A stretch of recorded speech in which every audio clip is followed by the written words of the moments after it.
And when you get that hot dog out with that food, it's tunnel vision, baby. I just wanna win. Yeah. LA baby, who we running with? Yeah. 2, 2, 3, 3, I'm on 10 again. Yeah. State your name. Big been dope on flame. I just switched the lane. Damn, he did it again. I just flipped the pain. Stripping and dipping the bass. Slab on everything. Hello, everybody, and welcome back to the coolest dog training channel right here on YouTube. Thanks for joining me today. Here's Lakota. I'm at the Upstate Canine Academy. I'm going to be answering some very frequently asked questions from you guys. The topic of discussion today is something we see all the time here at the Upstate Canine Academy. I think a lot of beginner dog trainers and a lot of beginner dog owners will make this mistake very, very often, which will be detrimental to your training in the future and your sustainability of obedience. And so today I'm going to be talking about how to wean your dog off the dependency of the food motivator, which basically means my dog won't do anything unless food is involved. So I'm going to be going over some real simple tips on how to get out of that funk, as well as how it's created. Now, I'll be the first to tell you I use food in almost all the training I do, but a lot of times the food comes in the middle or at the end of the training for the icing on top. Now, I love using food to motivate the dog to try new behaviors. I love luring the dog with food to create new behaviors, and I'll be the first to tell you that. However, you have to be really careful how you use food in the preliminary stages of building behaviors. So if you think about it, if you get into a training class and you cut up a half a pack of hot dogs or a whole pack of hot dogs, pretty much any animal that eats meat is going to follow you around the room, which is okay if that's what you're looking to do. But at what point does it become feeding versus training? And I see that very frequently. You go to a training class, they say, bring your hot dogs. The dogs get really excited. They salivate like that. I don't have hot dogs, but she just loves anything. And they get really excited to work, which is fantastic. I love motivating dogs and creating euphoria for them to train and work and learn new stuff. However, I've also taught this to 7-year-olds at the 4-H club on how to lure animals around with food. So it's a very, very easy step to do, but you have to be careful on the difference between feeding and training. And that's where a lot of people make that mistake. You get that food out, the dog doesn't know you, they don't know what you're asking, and you're doing this, and you're doing this, and you're doing this, and you're saying, good job, good job, good job. But the dog and the animal, go touch, is so motivated and so focused on the food that at that point, you're not training, you're feeding.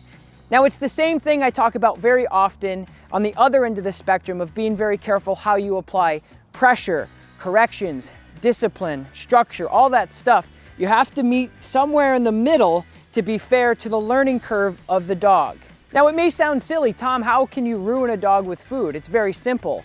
Teaching a dog to follow you around a room and chase food and lure without teaching behaviors is a big waste of your time. And if you're paying a trainer to help you do this, it's a big waste of your money as well. You really have to ask yourself, if you ask your dog to do a behavior, do you need that motivation to get them to do it? Or have they captured the behavior internally and understand it to the fullest amount? Ask yourself that. Seriously, look at your dog right now, think of your dog, think of your training protocols and say, if I ask my dog to down, will they down? If I ask my dog to sit, will they do it without a prompted motivation? And I'm only making this video because it creates such frustration with dog owners when they come in and they say, my dog has been through basic training before and they know sit, they know heel, they know down, and they know all of these things, and I get them out on a leash and I say, hey, Fido, sit, and the dog's looking at me like I have no idea what that is, and B, even if I did know it, I'm not gonna do it because you're not serving me any food, so no way, Jose. The amount of frustration that can create between the handler and the dog is huge because I said, wait a minute, you said your dog knows these behaviors. Oh, well, they do, hold on, let me get you some food. Now for me, there's a significant difference between your dog doing a circus trick to get the food from you, and kind of like a slot machine. At some point, it is gonna land on that behavior and the dog's gonna do it, but they don't know how to compartmentalize the behaviors and know them individually. Which for me, if I'm training basic obedience to sit because I don't want the dog to cross the road yet, to come back because I don't want them to get hit by a car, to heel because I don't want them to drag me down the road, or so on and so forth. If they can't do those very basic things without food, then to me, there's absolutely no point in teaching that way. So I'm gonna go over a couple tips on how to wean your dog off of that food motivator. Now, the first thing I'm gonna do is just tell you to replace your food motivator to the dog with your verbal marker. So when you're telling a dog to sit and they do it, you're then going to say good sit instead of good sit food. Good sit food. Because again, when you get that hot dog out with that food, it's tunnel vision, baby. I'm just going to demonstrate what that looks like right now. Lakota left. Yes, good left. There's one thing. Lakota heel. Good heel. Good heel, Lakota. Good. Lakota sit. Good sit. Left. Place. Good place. Left. Good left. Touch. Good. Stay. So there's maybe 6 or 7 different things I've asked her to do. And then at the end of it, I'll then say, hey, good job, good stay, good everything else, good job, paying her for that. So for her and I, our relationship is very non-traditional because I'm paying her with food because she just performed really well. I marked the behaviors when she was doing it with my verbal. And that's the difference. So a lot of people will go, good heel, good sit, good down, good place, good left, good touch. Right? And I did that with my voice instead of food. I just paid her at the end because she reached all my expectations like she normally does, and I was happy with her performance. So I paid her a little bit of food for doing all of that stuff at the end of the obedience trial that I just did. The second thing you can do is simply wean off of the treats that you give your dog in increments. So we're going to combine the first thing we just did with, hey, good job as you're doing it, so verbal praise. And then I'm going to give her a piece of food maybe once every 5 or 4 times instead of every single time. Because this will then tell the dog, okay, I'm still doing the right thing, but I'm not getting stuffed like a potbelly full of hot dogs.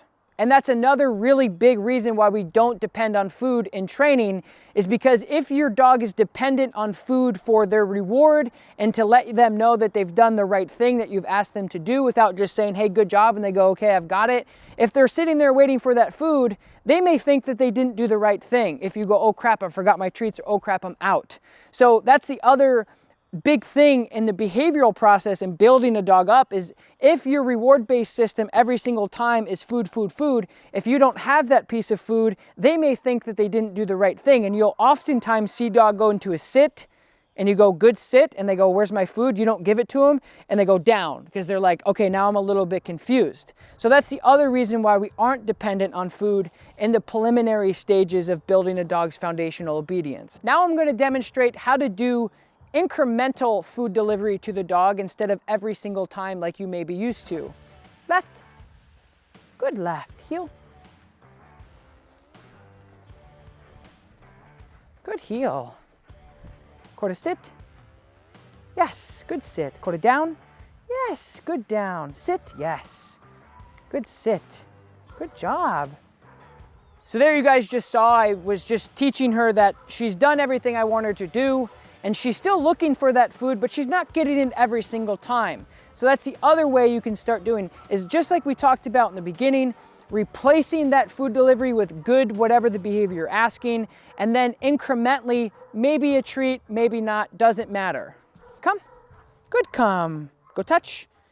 Yes, good touch. Lakota come. Yes, good come, go touch.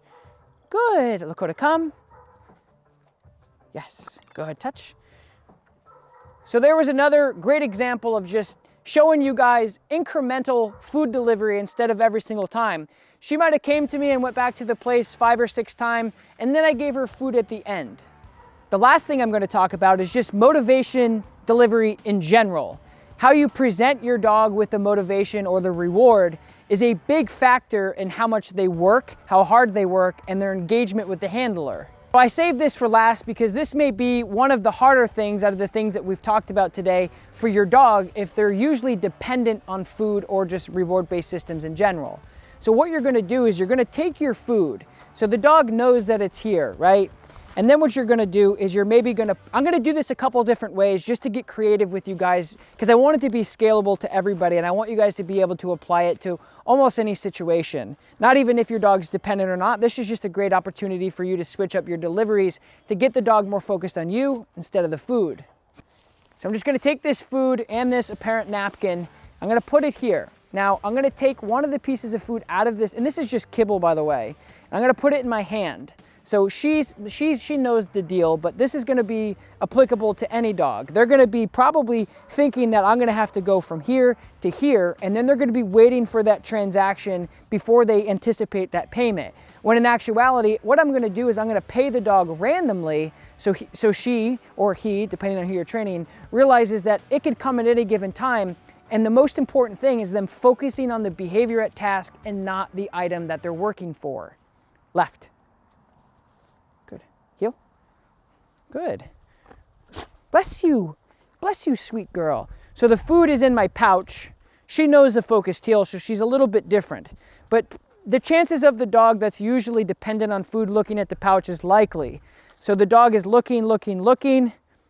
Left. Go to sit. Good. Yes. Good. Touch. So it's a secondary source of food for the dog because she didn't know that I had it in my hand. So she's like, wait. You mean it doesn't have to come from here? So what happens is the dog just says, okay, I'm really getting paid for the task at hand versus go to left, heel, versus looking here, go touch.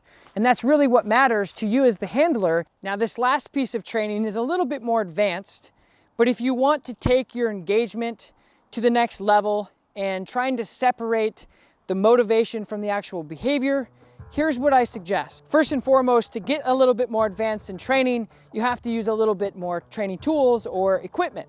So I'm using a D-Town vest, which is a dog training vest that you can store and keep your supplies in, your phone, your watch, your wallet, whatever it may be, as well as your reward-based systems. So in the back, I have a 12-inch canine tactical tug, and in this little pocket here, which is see-through, which is also great if you're teaching a dog engagement on you as the handler, because the dog can see the item that they're working for. And this little pouch is a ball that was broken off by one of our shepherds, and I had a piece of leather around and I made into a tug.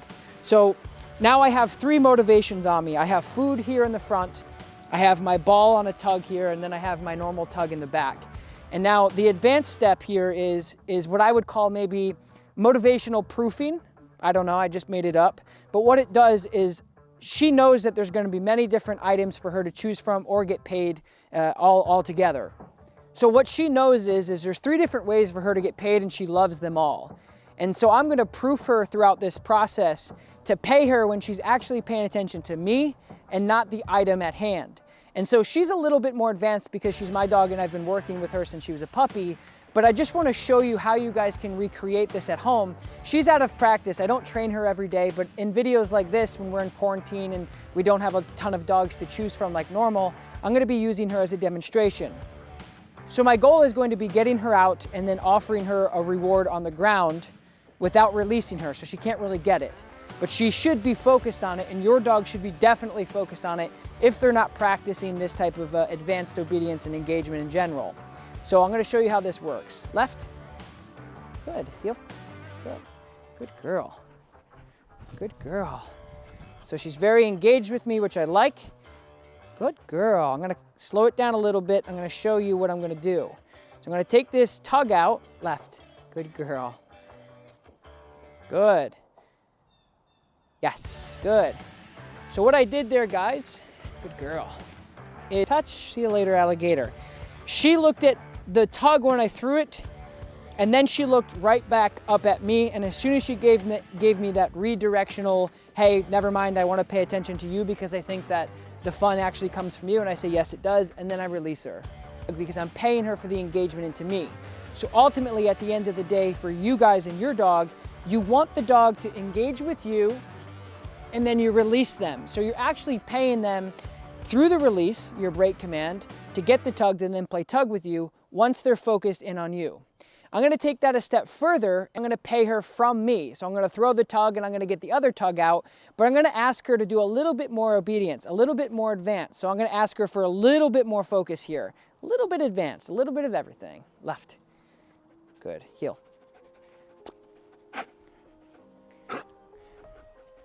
Good heel. Good. So I'm going to take that tug. Left. I'm going to ask her to do some obedience first. Good. Good girl. She's looking at me. She's expecting this reward. Yes. and I'm paying her there. What I did, just to run you through, is she was expecting this because she can see it. She knows it's there. She's a clever girl. But what I did is I proofed her. I said, nope, it's actually gonna go right there. And then she goes and gets that. So in lamest terms, mix it up. Don't let her or yourself be predictable in any way to keep it spicy, baby. So now I'm gonna do it again and use all three motivations: food, ball, and tug. But what I'm gonna do is, because of this D-Town vest has 2 pouches, I'm gonna switch it over here because my dogs are always handled on the left side. So she's gonna be here. Left, good, heel. So I'm gonna proof her with my hand in this pocket, which her assumption is then gonna be, okay, the ball is coming out of the right hand. Good.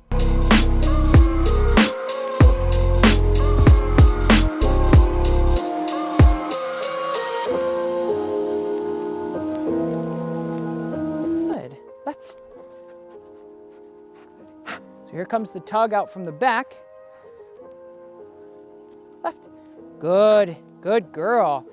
So for beginners, this is really good. Focus, focus, focus, good focus. At that moment, you might want to pay, but she's a little bit more advanced, so I'm going to move her a little bit more. Good heel. Eyes on me, baby, eyes on me. Good girl. Good heel. Lots of positive reinforcement. Just like we talked about in the beginning, your voice is good enough, guys. Your dog loves you. Left. Good heel. Good. I'm going to walk right around this tug. Hopefully you guys can see this in frame. So she's walking around her tug. If I get this focus for a little bit longer, she's gonna get paid with the ball. Yes. Woo! She's got a double. She's got a double. Good girl. Good girl. So a little crazy, but that's the fun of having fun with your dog.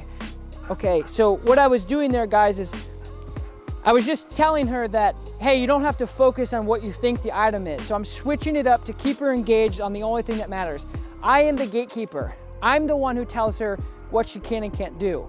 So with these steps, I hope it's helpful for you guys to figure out how to wean off of that motivation simply from the first step of getting away from food and maybe using an item, because an item is way more engaging with you and your dog. You're able to work on a lot of impulse control.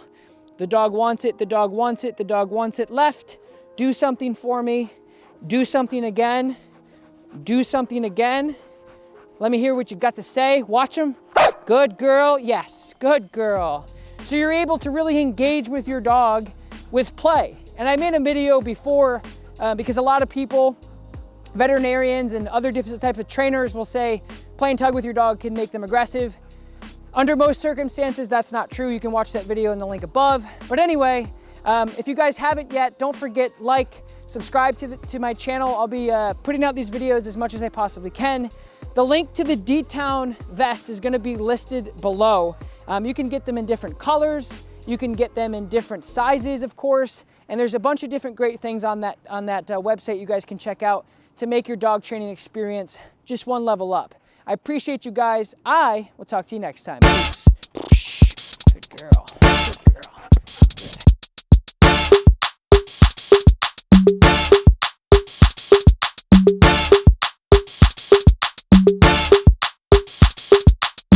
And it's a ticket talking Mazda for the biggest. That's a comma and a comma and a comma. Gotta get it, get it. And it's a ticket talking Mazda for the biggest. That's a comma and a comma and a comma. Gotta get it. I'm a comma and a comma and a comma. Gotta get it, get it, get it, get it. Comma and a comma. Gotta